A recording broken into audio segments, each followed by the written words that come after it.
I got married to my wife, Sonia, in 2005.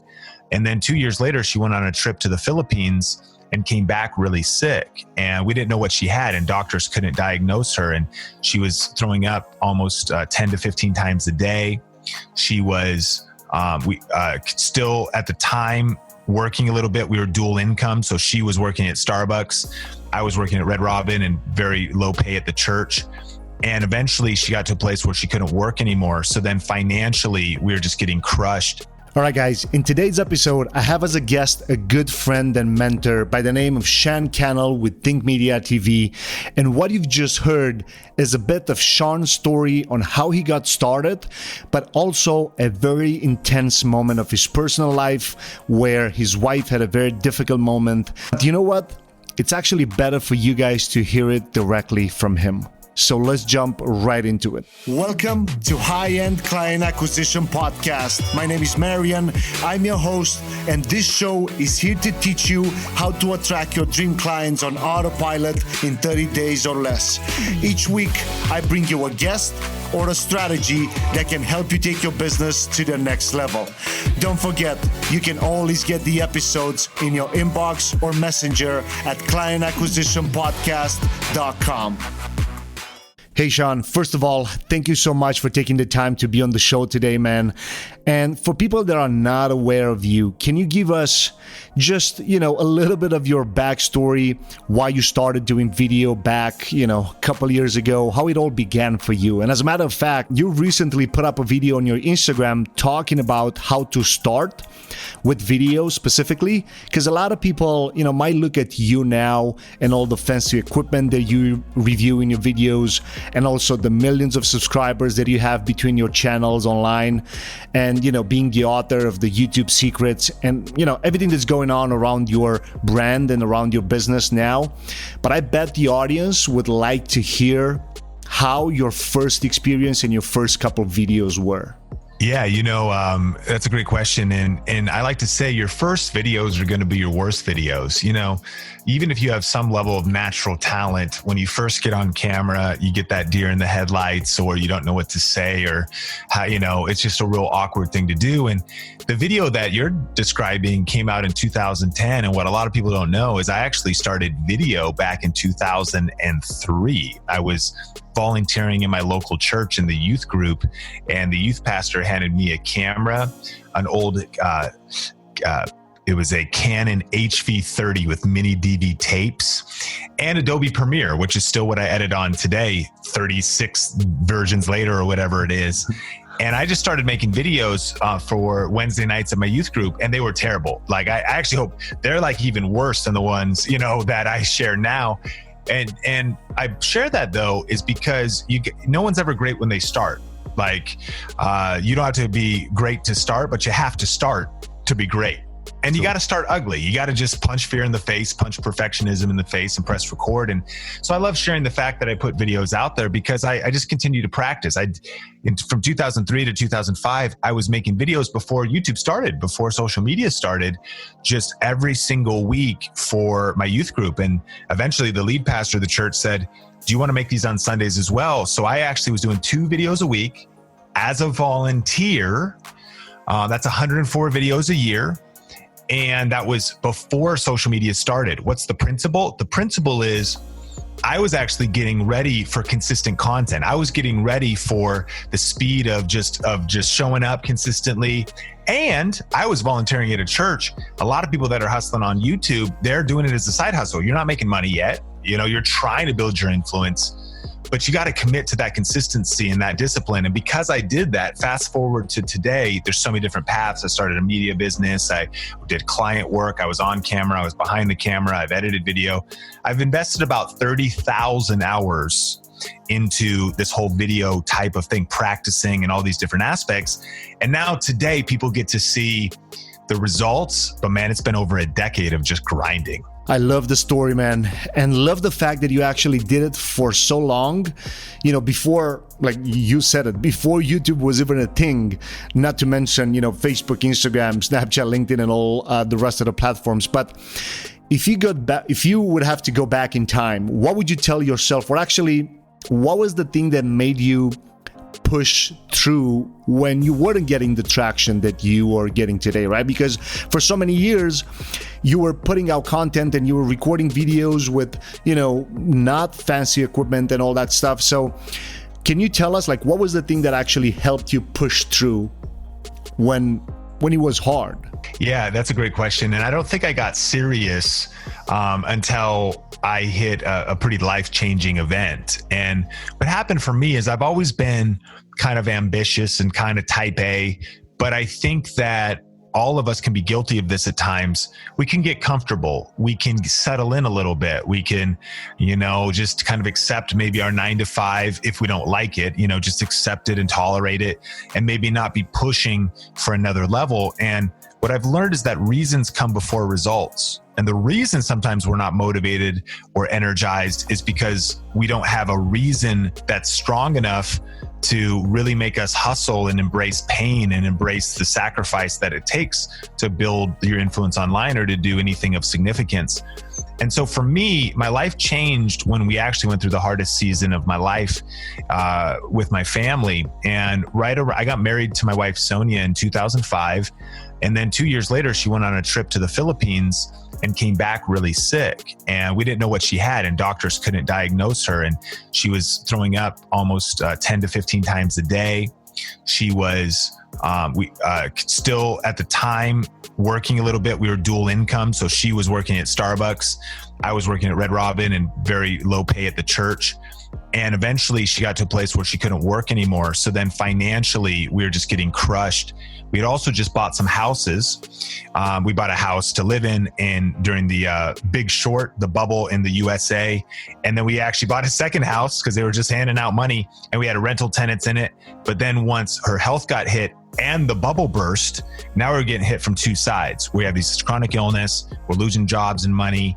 We've got our house has lost 40% or 60% in value.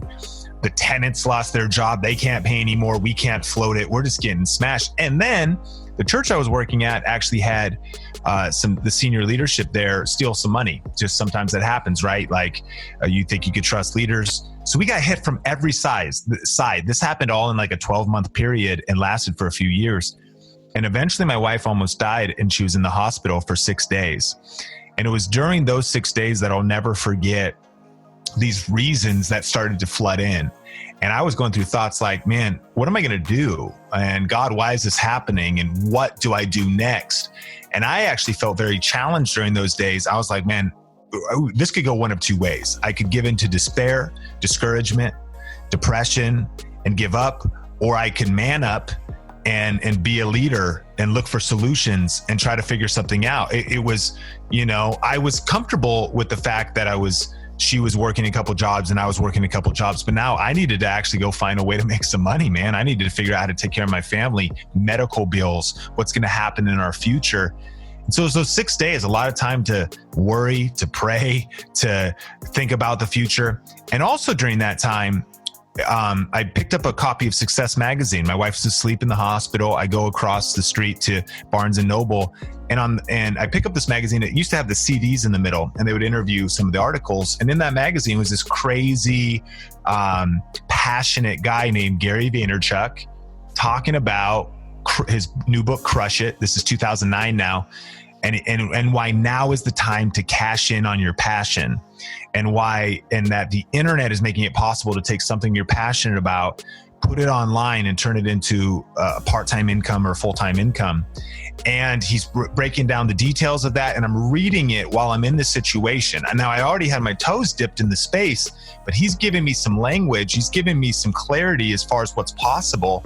And it was in that moment that I was like, it's got to be this. Like, I was like, this is it. And I even kind of sensed like God on the situation, like, man, I got to do this. But when I finished the book, I didn't know what to do next. And I mean, it was good, but I didn't really actually get much of a plan out of it. I just got inspiration. So then I just went all in with whatever spare time I had. I would read books, study podcasts. I'd try to like buy courses to learn, go to conferences with whatever spare time. I wanted to be in the industry. So I work with other YouTubers, and I already kind of was. That's when I met Benji from Video Influencers, and I was a videographer for them for a while. So I was in the space, so it made me want to double down. I still wandered for years. I still made a lot of mistakes. I didn't know how to niche down, or I didn't have the clarity I have today. It didn't all come at once. It was a process, but I captured a North Star. I said, this is the direction I want to go in this. I wanted, and here's why. I was like, I need to create a business on my own terms where I can stay home and be with my wife.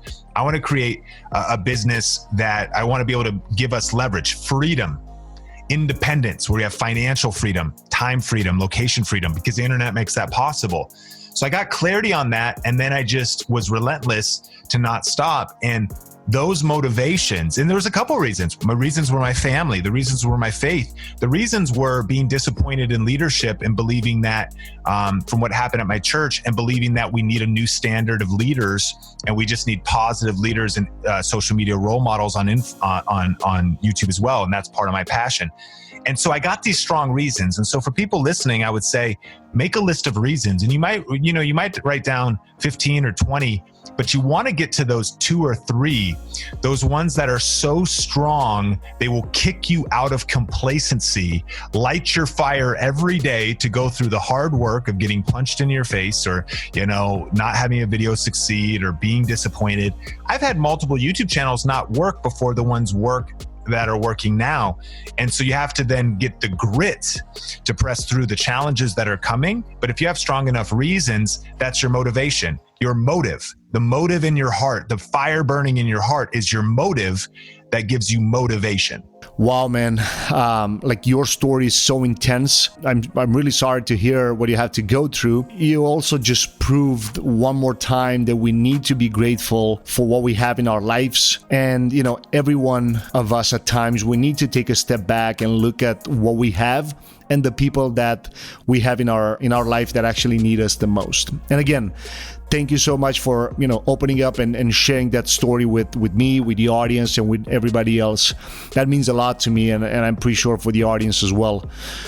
I'm sure you've seen it probably a lot of times, and you get asked this a lot. For people that have not started a few years ago, including myself, I've probably started my YouTube channel about 2 years ago, but for almost a year was not much going on over there. Is YouTube too crowded? Is it, and not necessarily from a negative standpoint, but how can you break through the noise? Like, if you would have to start out now, what should you focus on? Should you just focus on different platforms like IGTV or LinkedIn so you can get the traction back on YouTube? Or is it still possible to break through the noise? What do you think? It's a great question. And an entrepreneur is in a precarious situation where they need to steward their time, their energy, their resources. And a lot of times we feel so busy, sometimes we're even trying to come up with what's the bandwidth to invest in something like YouTube or any of the social media platforms. However, I think that there's probably a better question, and that is, that's not the question. Is YouTube too crowded? Is looking from the negative standpoint. It's like we could sit here all day long and ponder if YouTube's too crowded, or we could say, well, sure, there's a crowd there, but there's a crowd everywhere. Every single day, entrepreneurs wake up and break through the noise. Here's an example. And this is what I say to YouTube being too crowded. I think of it like coffee. I grew up in Seattle with my wife, and now we live in Las Vegas.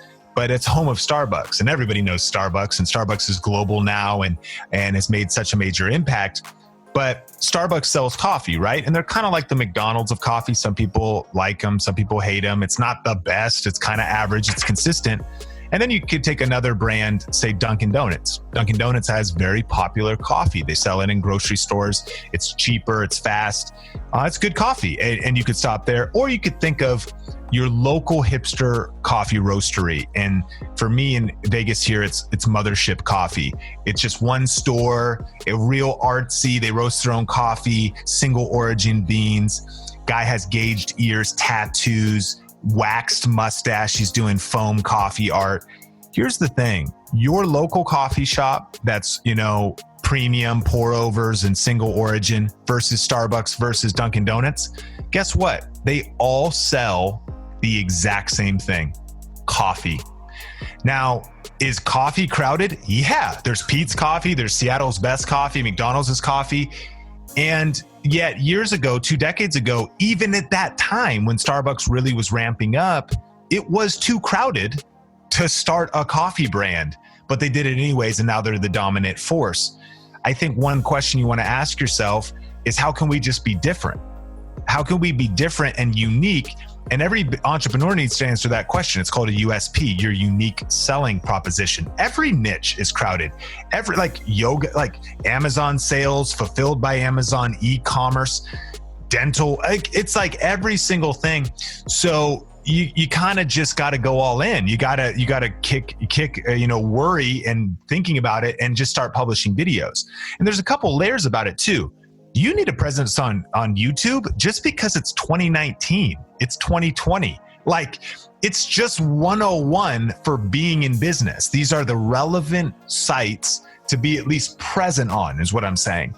You might not build a viral channel, but you should definitely be present there with a few questions about your business.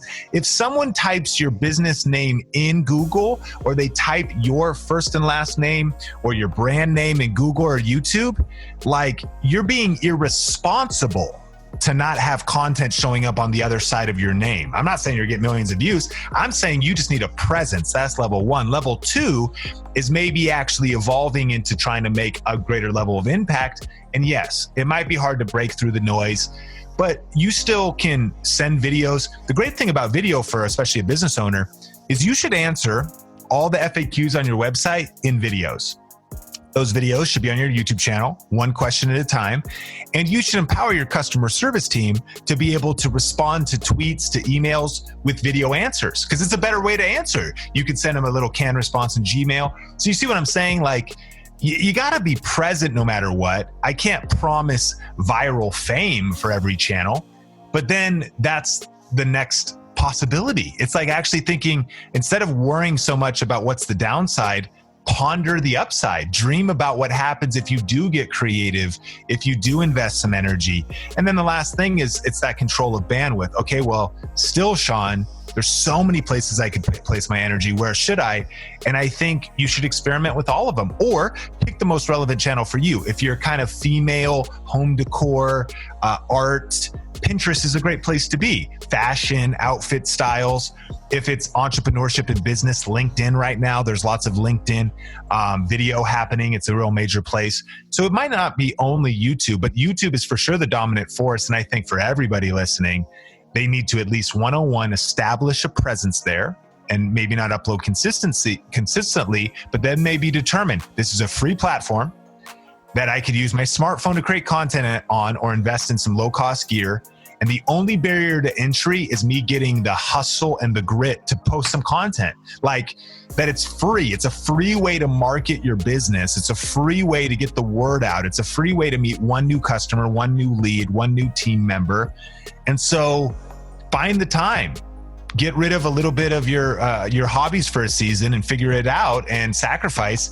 And a lot of good can come of it. And all you have to do is invest some energy, or you're further along as an entrepreneur and you can invest a team member or part of someone's schedule to just experiment and ramp it up. Because the truth is this, these platforms are real.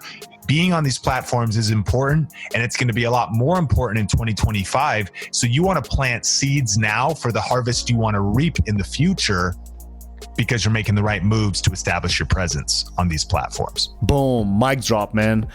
You just gave us some insane takeaways. And I usually like to take one at the end of the whole interview, but you literally just gave us 3 and really strong ones with this answer. So I hope everyone is taking notes, beginner, advanced, regardless of your level. This is legit, man. All right, we convinced everyone that they need at least a presence online, right? But now let's kind of shift gears a little bit.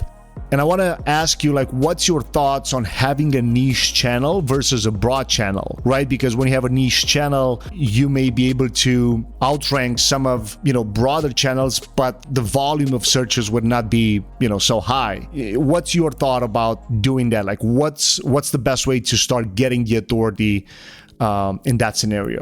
Yeah, when it comes to defining your niche, I think a few things to think about. One, it's always better to niche down. Like start small to get big. Start with the smallest viable, keyword viable market. You don't want to go too small. The other day, someone asked me about doing a wedding flowers YouTube channel.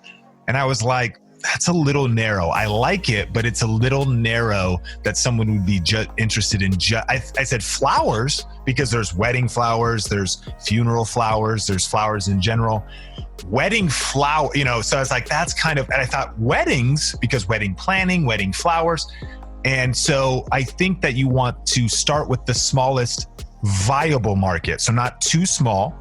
Second piece of advice is niche can be a confusing thing, because this is what I think a niche is. Number one, it's a promise. It's a promise of what you're going to get. What is Starbucks has a niche? It's a promise. You're going to get coffee when you walk in here. You're going to get a place to connect to Wi-Fi, and you're going to get some other smoothies and drinks and things. So they have a promise. So they're like, what you're getting from them, but then there's differences within it. So I'd be asking questions like, what broader category do you live in as a business? One of my favorite hacks for that, or tools, is to go to Amazon, go to the book section, look at all the book categories, and then look at how the book categories go down. What book category does your YouTube channel fit in? Is it business and marketing? Okay. And then you go down, but then is it like leadership, actually marketing, or is it also business?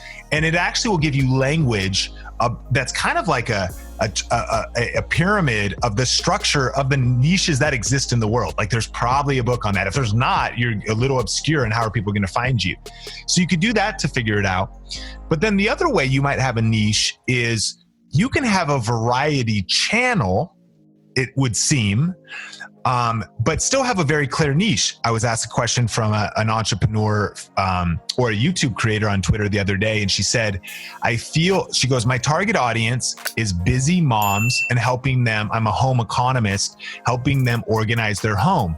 I feel like I'm all over the place because I'm talking about them budgeting their finances, them cleaning their closets, them, organizing their kids. And I said, you're not all over the place. It's a perfect niche. You help busy moms bring order into their home. But there's all kinds of different videos that fit underneath that promise.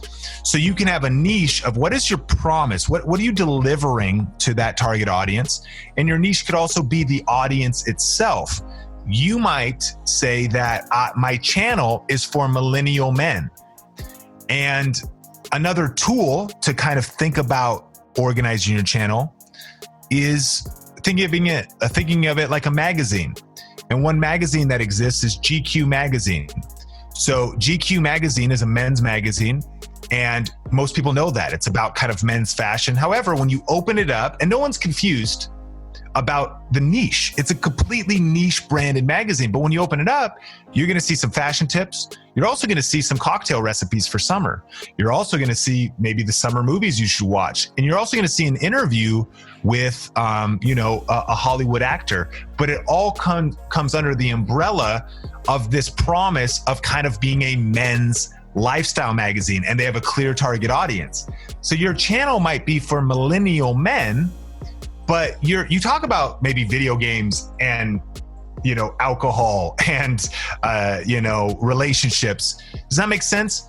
Where people lose is they have never branded their channel. They've never made a clear promise and got clear on the theme, the kind of like what magazine is your channel, and they've never gotten clear on their audience. So they just review a movie. And this was actually my story. If you look at my Sean Cannell channel, which is my personal channel, early on, one week I was vlogging with my wife. The next upload, I was unboxing some toys for my 2 Chihuahuas.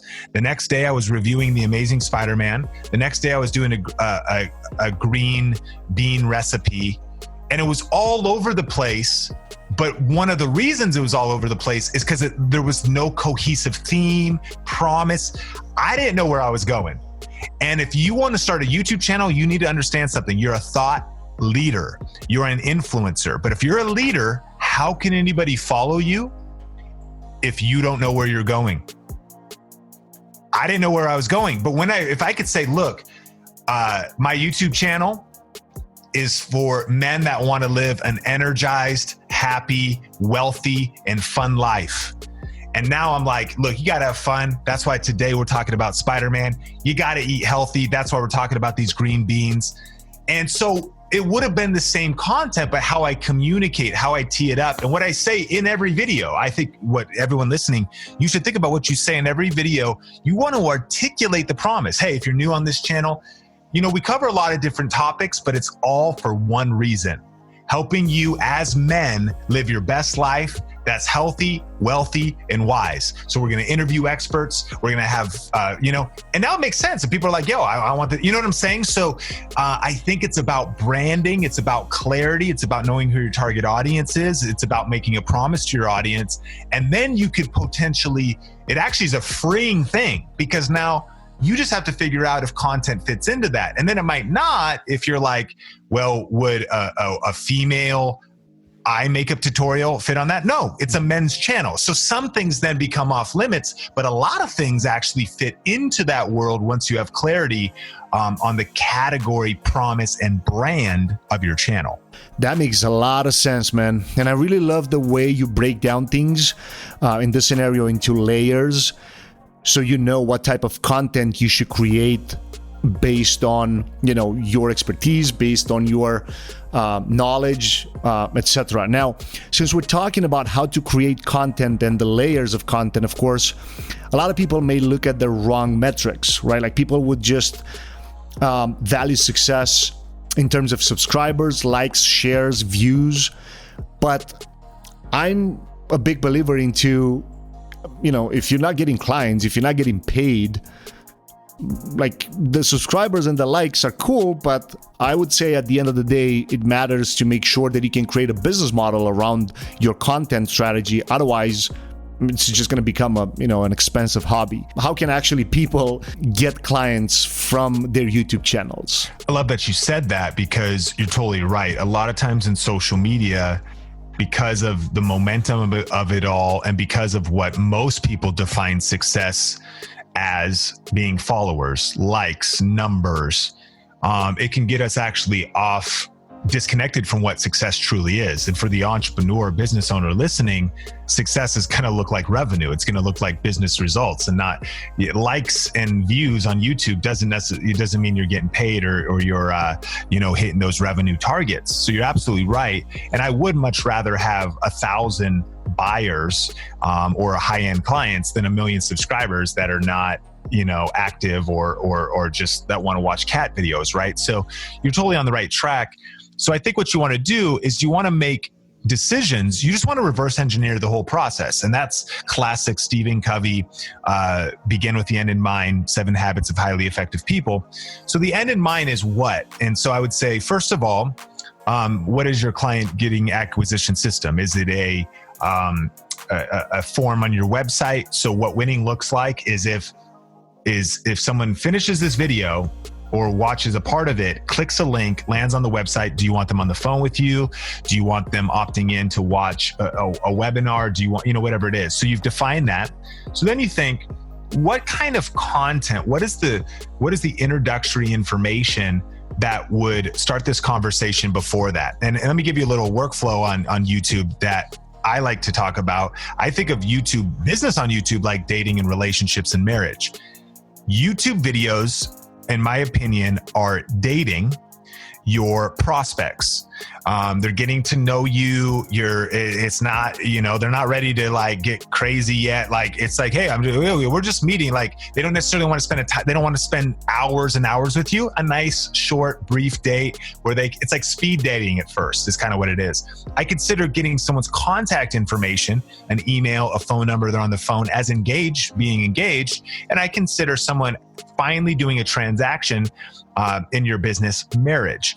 What a lot of marketers fail at is they make that sequence too fast. They sometimes try to get married right when they meet somebody, and that just doesn't work, right? That leads to, unless you're in Vegas, I guess it happens every once in a while, but typically there's a process. You date for a while, then you get engaged. So if YouTube that's the case, then my question is, what information would put the prospect into the right mindset would agitate. I always like to say agitate a pain point, educate, talk about how you could solve that pain point, and then invite someone to go to the next level with you. And so, like, for instance, for me, I do teach YouTube. And so I will teach free content on YouTube, which is what everybody should be doing, around questions. Now, we'll probably talk about YouTube being a search engine. So what are the questions that your prospects are asking? What are their pain points? And I learned this from a mentor of mine. You want to give potential prospects RIA. You want to give them results in advance, because if you meet somebody and they have a great experience with you for free, this is no different than letting someone test drive a car or letting somebody try out your service for 30 days free. You're saying, hey, I'm not expecting to take your money yet. I want to show you that I'm good for it, that the information is good, or that you can. So what kind of valuable, high value, free information can you put on YouTube that gets people results in advance? And if you start a video, and there's two aspects about this. One could be that you start a video, you add some free value, and you give some people, if it was coaching, give some people some aha moments, give some people some unlocks, give some people like, oh my goodness, like if that was so good, I want to go, whatever the next step is, I want to follow you to that next step. So they watch that 5-minute video, and then you say, hey, and if you got value out of this video, the next step would be to go watch one of my trainings or to call one of our team members, because we'd love to help you with this next step. There's a link in the description to do it. And then you figure out that process. Here is an exact case study of how this works with a campaign I just did. The way our funnel, our business funnel is set up is a lot of webinars. That's the way that we sell the majority of our digital products and coaching. And so we know that off of YouTube, it's sign up to watch a 1-hour webinar. That's also tons of free value, right? And then at the end of that webinar, there is an offer to join one of our programs. So that is at tubeinfluence.com, and people go watch that webinar. So I just did a 3-part series on YouTube of some very high value content that was 10 to 20 minutes of teaching on a way to make money on YouTube called affiliate marketing. Added a ton of value. And then one of the things I said is there's a nice transition. First of all, that it was also based on search. These videos rank people, how do I make money on YouTube? How do I make $500 a day passively?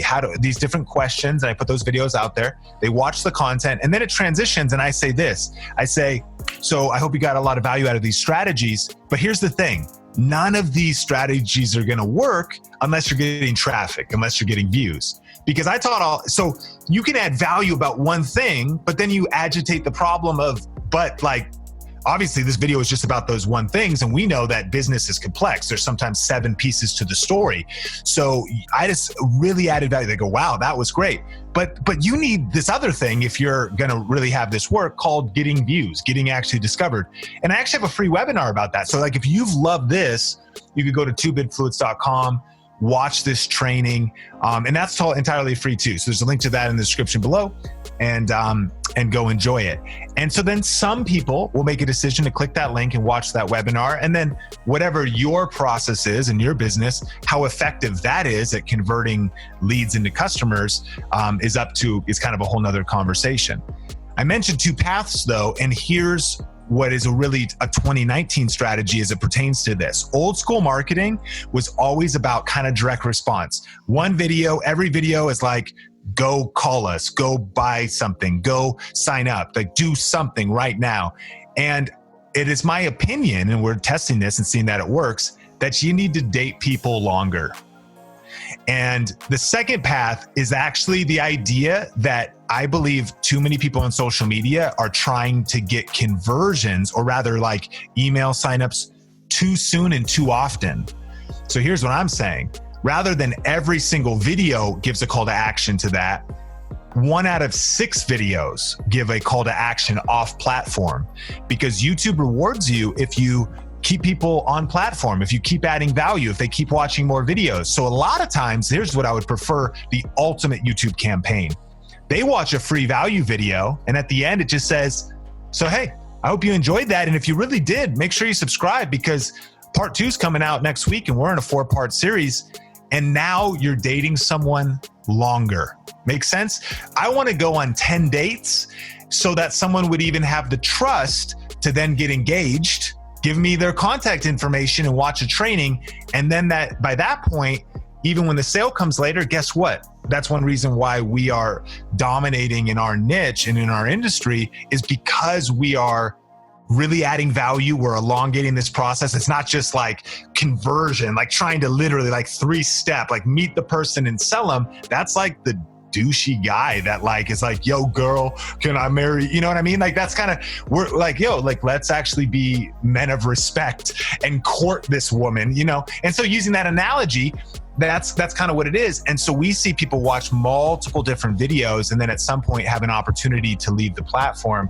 If you can do that, that is what success looks like on YouTube moving forward. And if I dare say, on social media in general, too many people are worried about constantly measuring the ROI of a post, when sometimes it's the fact that you're showing up consistently in people's feeds with value. And they just go, dude, you're just part of my day. And you're not asking me to constantly leave and buy your thing or get your ebook or watch your, like, dude, just give me some value in my news feed. Let's jam for a while. That will build goodwill with people. So then when you ask people off platform, they're more likely to say yes. 100%. This also makes so much sense to me, and especially the way you put it.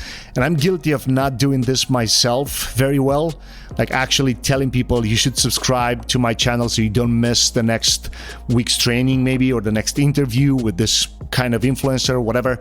And I need to implement this like literally yesterday. To get a little bit into a more advanced question, as I'm sure you like this, what's your thoughts on retargeting people that watched one video of yours and keep showing them other videos as they get released? So for example, a discovery ad, to just show the video to people that maybe watched other content from you in the past. What do you think about this strategy? So now you're, of course, and I could obviously you're world-class in this kind of stuff because of the intelligence behind that question.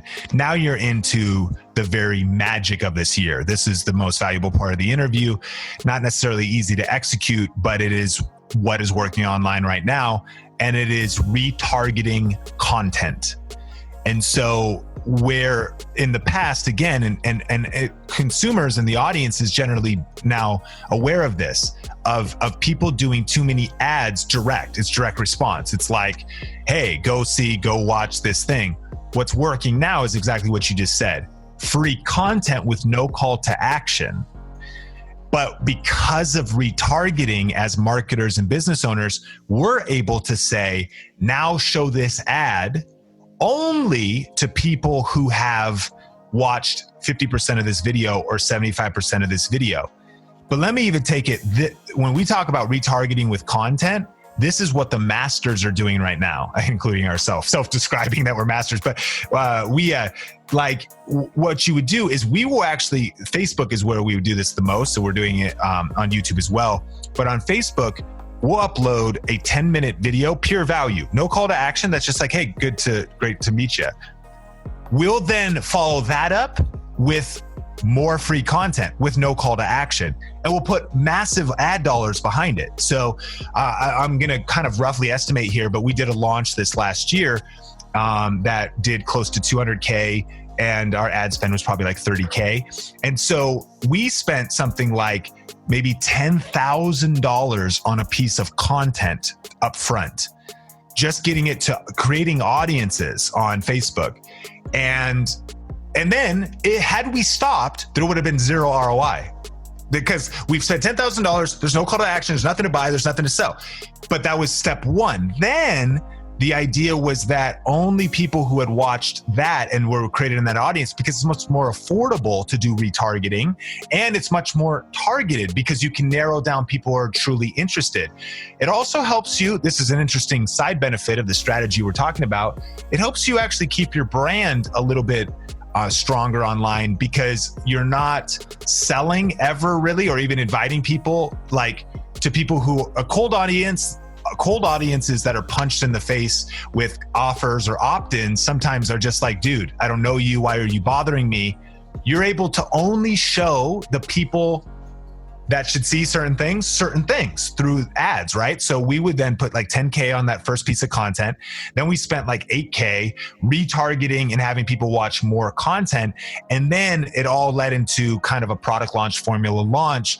And then the rest of the campaign was all retargeting, was more affordable. So we spent a lot of heavy money up front to create audiences and then did a lot of retargeting. I don't know if that's making sense, but I would say absolutely yes. So what's cool is as you're putting out content on YouTube, you can do that there as well. You could say, okay, now anyone who's watched 75% of this, which if anyone studies their YouTube analytics, is a very small group of people.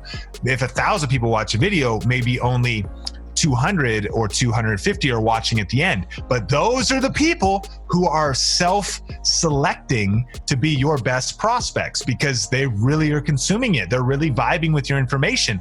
And if you were creating a sequence of ads, you also know that they know certain things because they've actually consumed the content. The problem of just blasting an ad to everybody and you only get 1 to 3 second impressions is that individual then doesn't know the story. They don't know what's happening. They don't know, but we know when we follow up with content that they've heard my spiel for at least 8 of the 10 minutes and that this next piece of content builds on that. So we're kind of talking about a complex ad structure here.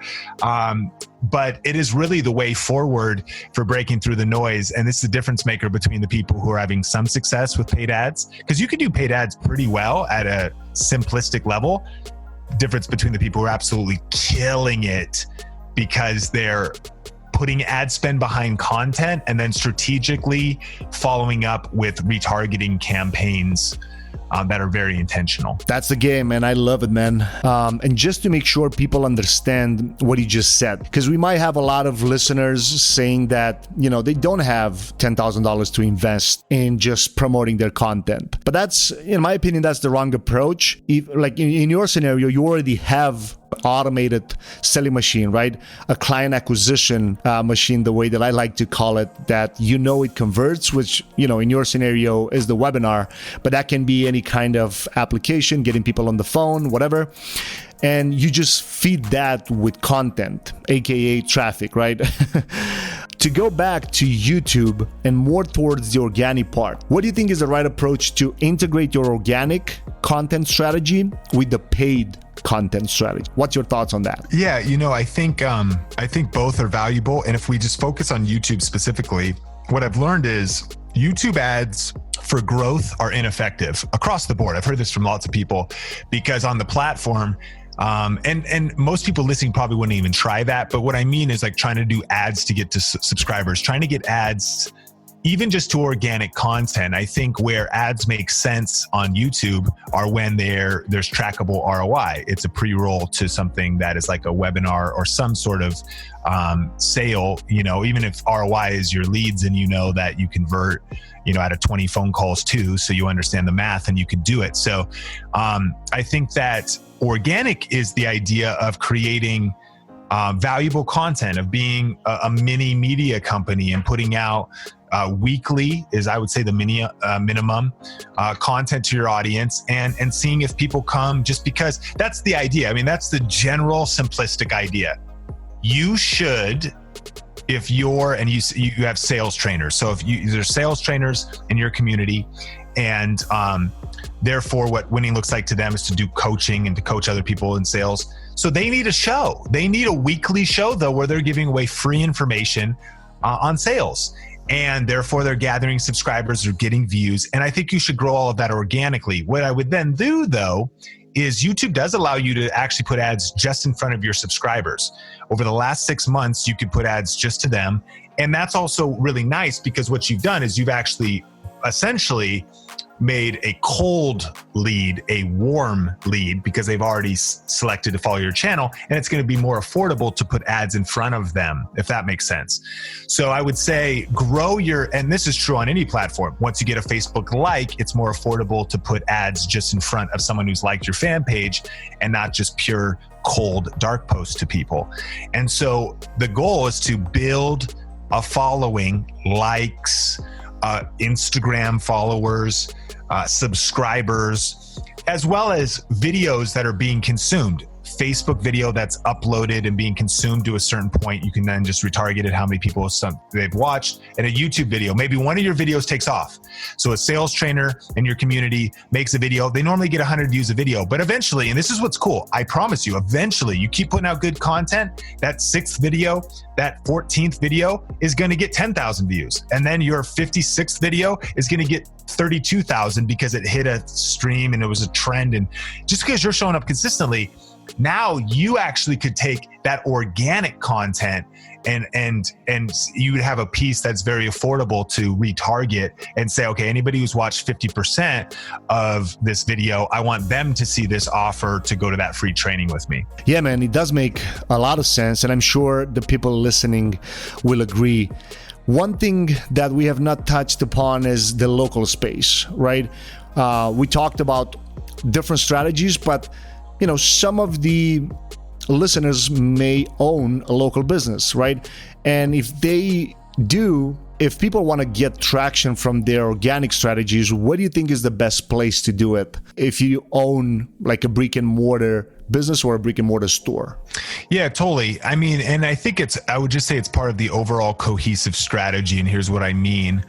I would just say what I would do if I'm a local business. If I'm a local business, SEO is going to be important to me. Search engine optimization. I want Google rankings. I want website rankings. And they're not necessarily search engines, although they could be classified. SEO is going to be important to me as a local business, a lot of places.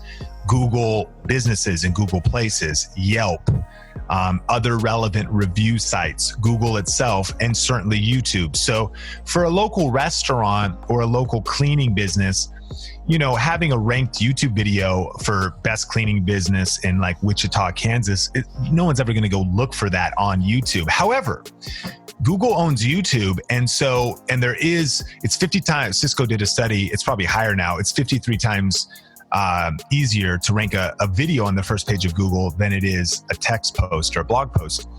And so what I would do if I'm any kind of local business, though, is I do want to dominate my local search terms. So people in our community, there's some real estate agents.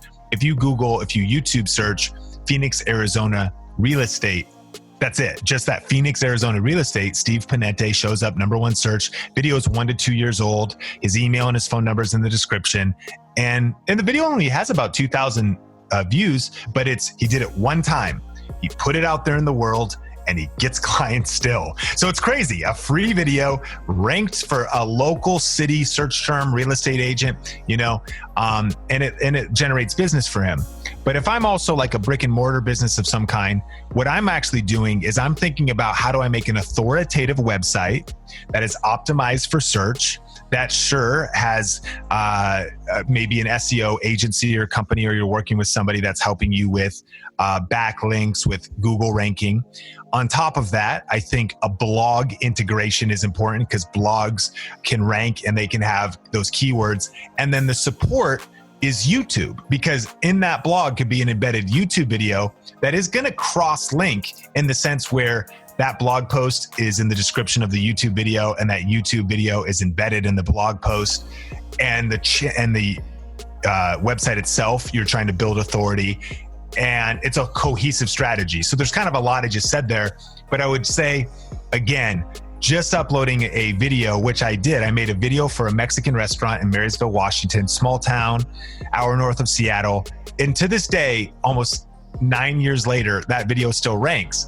It still gets a couple of views a month. And that's what's cool about it. It's like, it gets a few views a month that could lead to customers walking into this Mexican restaurant. And keep in mind, they're putting no effort into it. It is 9 years old and it's still generating for them because nobody else in this small town is going after search terms. But the key is, I also just don't want to overpromise like that's some magic pill. You got to be hustling in so many other areas, hustling to get those Yelp reviews, hustling to get Google reviews, hustling to make your site authoritative.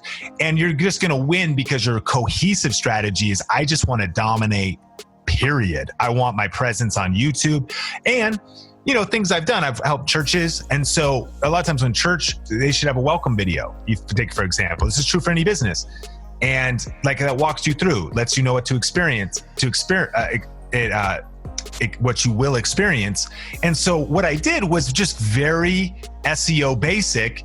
I made sure there was YouTube videos that were called Las Vegas Christian Church, because nobody knows the name of your business. They know the name of their pain point. So people are looking for, Marysville, Washington, tax advice. You know what I'm saying? So thinking about that with YouTube, yes, but in a cohesive strategy. Now, I want to, literally say something. What it is I truly believe that this is the most in-depth tactical interview about how someone can grow their influence, their authority, and how to grow their business in general. All right, man, I know we're getting close to wrap things up in here. If it would be to leave people with one strong advice specifically about growing their channel, right? Because that was the main topic of the episode. If they're just starting out, what would you recommend them to do? Yeah, so my first advice would be that everybody listening commit to getting their first video put up in the next 5 days. And to make no excuses. And if your heart just dropped and your mouth got drier, that's okay, because you got to just punch fear in the face, punch perfectionism in the face, and press record. The cool thing about publishing content is I think sometimes as business owners, we get a little too in our own head and we overthink things, and we overthink our branding, and we overthink, oh, I'm not ready. I don't have the fancy, I need the fancy camera. I need the fancy lighting. No, you already got a smartphone. And so what I'm saying is you pull out a smartphone, press the button, press record, and say, hey, Sean here. I'm super excited to be putting this first video up on our YouTube channel. On this channel, we're going to be figuring out as we go, but you're going to be getting sales advice. You're going to be getting some of our best strategies and our tactics, as well as interviews with some of our favorite, and just make something up. Turn it off, upload the video, put a title on it, throw some description stuff, put some tags in there, and move on to the next one. And what I would say the best advice for starting a YouTube channel is get your first 30 videos posted and try to post one a week for the next 30 weeks. And here's what I want you to think about in that time. That process is more for you than it's for anything external. All right, guys, I hope you enjoyed this episode with Sean. And his book, YouTube Secrets, it's very powerful, specifically if you are thinking to start your YouTube channel. I mean, the name says it all. I read it, and I also put together 20 free copies. And in this scenario, it's not the free plus shipping method that I'm a big fan of. Is I actually bought 20 copies of YouTube Secrets. So for those of you that are listening this episode, this is specifically just for the podcast listeners. What I want you to do, and the first 20 people that would message me, so you need to direct message me on Instagram at Marian Esanu, and I'll make sure I'll put the link in the description below. Direct message me on Instagram with the code YouTube Secrets Podcast. And there's no such a thing. That's just the code. So YouTube Secrets Podcast. And I'll literally, for the first 20 people, I'll give you the book for free. Sean doesn't even know that I'm doing this, so that'll be a little surprise for him too. And like I mentioned previously, this is the most in-depth tactical interview I've ever done, and I'm super proud of it. And if you think that it's a bit overwhelming because we really touched upon different topics, some of them really advanced, some of them beginner friendly too, local space, what a coach consultant can do, and a bunch of other things, please pause it, take each question at a time, because it's super powerful. And trust me when I say a lot of people are really charging big bucks for this type of information. So don't forget, hit me up on Instagram. For the first 20 of you that are listening to this episode, I'll make sure, and of course you have to direct message me on Instagram to redeem the book. But for those of you that are listening afterwards, hit me up on Instagram and let me know who else you'd like me to interview and what are the main topics that you want to be shared on this podcast. I'm a big fan of high-end client acquisition just because that's my business model from the first business that I've had in the local space. And I learned it the hard way. If you don't sell, if you don't get clients, you're not able to make it happen, right? Unless you are raising money, but I'm not a big fan of that. So don't forget, hit the subscribe button, review the show, and send me a screenshot on Instagram. Even for those of you that, are past the 20 that got the book, you can still enter the monthly giveaway and you can win other books. YouTube Secrets is still part of the monthly giveaways. And we also have a bunch of other things like coaching courses, VIP access to Q&A stuff, and a lot more. So until next week, go make it happen. Hey, podcast listeners, I want you to know that I really appreciate your attention and I don't take it lightly. That's why each month we pick a lucky winner and we give away books, mentorship, software, courses, iPads, and other cool stuff. The way to enter is go to clientacquisitionpodcast.com and sign up. You'll get all the details there. Talk to you guys soon. Take care.